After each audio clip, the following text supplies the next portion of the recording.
Hello midst. അപ്പോൾ India south Africa തമ്മിലുള്ള ആദ്യ T20 മത്സരം ഇന്നലെ കട്ടക്കിൽ വെച്ചായിരുന്നു. 2024 വേൾഡ് കപ്പ് T20 മത്സരത്തിന് ശേഷം, ഫൈനലിന് ശേഷം ഇന്ത്യ സൗത്ത് ആഫ്രിക്കയും വരുന്ന ആദ്യ മത്സരം കൂടിയായിരുന്നു ഇന്നലത്തെ. നിങ്ങൾ ഈ വീഡിയോ തുറന്നുകയാണെങ്കിൽ ചാനൽ ഒന്ന് സബ്സ്ക്രൈബ് ചെയ്യുക, ലൈക്ക് ചെയ്യുക, ഷെയർ ചെയ്യുക. ഇന്നലത്തെ മത്സരത്തെക്കുറിച്ചുള്ള അഭിപ്രായങ്ങളൊന്ന് കമൻറ്റും ചെയ്യുക. അതുപോലെ തന്നെ ടോസ് നേടിയ സൗത്ത് ആഫ്രിക്ക ഇന്ത്യയെ ബാറ്റിങ്ങിനയക്കുകയായിരുന്നു. T20 ആയാലും ടെസ്റ്റിലായാലും വൺ ഡേയ്സിലായാലും ടോസ് ഇപ്പോഴും ഇന്ത്യക്ക് എതിരാണ്. കാരണം കുറച്ച് നാളുകളായി ടോസ് വല്ലപ്പോഴും മാത്രമേ ഇന്ത്യക്ക് കിട്ടുള്ളൂ. ഇനി എതിർ ടീമിന് ഡിസൈഡ് ചെയ്യാം ബാറ്റിങ്ങും ബോളിങ്ങും എന്നുള്ളൊരു തീരുമാനത്തിലേക്ക് എത്തേണ്ട ഒരു അവസ്ഥയാണ്. അപ്പോൾ ടോസ് നേടിയ സൗത്ത് ആഫ്രിക്കൻ്റെ ബാറ്റിങ്ങിന് അയക്കുന്നു. ഇന്ത്യ 20 ഓവറിൽ 175-ന് 5 എന്ന നിലയിൽ ഇന്നിങ്സ് അവസാനിപ്പിക്കുകയുണ്ടായത്. സഞ്ജു സാംസണിന് പകരം ഓപ്പണിംഗ് സ്ഥാനത്ത് കയറി കൂടിയ നമ്മുടെ ഗില്ല് ആദ്യ ഓവറിൽ തന്നെ പരാജയമായി. ലുങ്കേങ്കിഡയുടെ ബോളിൽ ജാൻസന് ക്യാച്ച് നൽകി മടങ്ങി.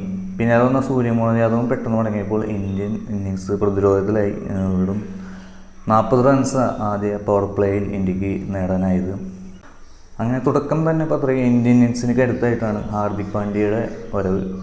ഹാർദിക് പാണ്ഡ്യ 28 ബോളിൽ 59 റൺസുമായി പുറത്താവതി നിന്നു. 6 4 4 6 മടങ്ങിയായിരുന്നു ഹാർദിക് പാണ്ഡ്യയുടെ ഇന്നിങ്സ്.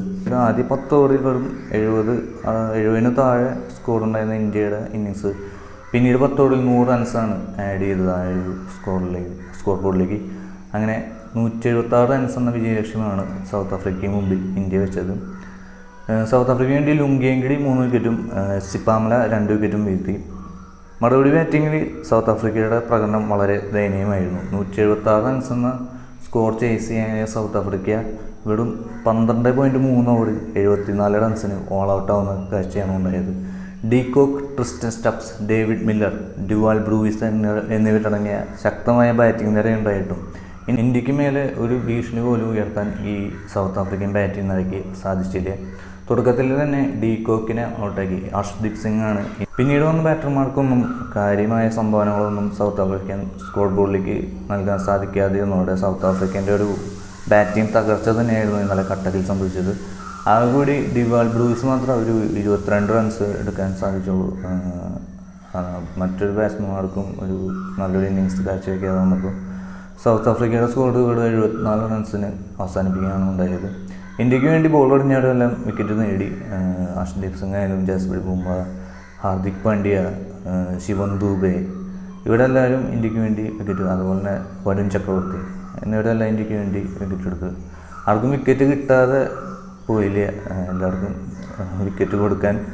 വിക്കറ്റ് നേടാനുള്ള അവസരം നമ്മുടെ ഇന്ത്യൻ ക്യാപ്റ്റൻ സൂര്യകുമാർ യാദവ് നൽകുകയാണ് ഉണ്ടായിരുന്നത്. അപ്പോൾ അടുത്ത T20 മത്സരം മുള്ളൻകൊല്ലിലാണ് ഡിസംബർ 11. അപ്പോൾ അടുത്ത T20 മത്സരത്തിൻ്റെ വിശേഷങ്ങളുമായി വീണ്ടും കാണാം. നമസ്കാരം.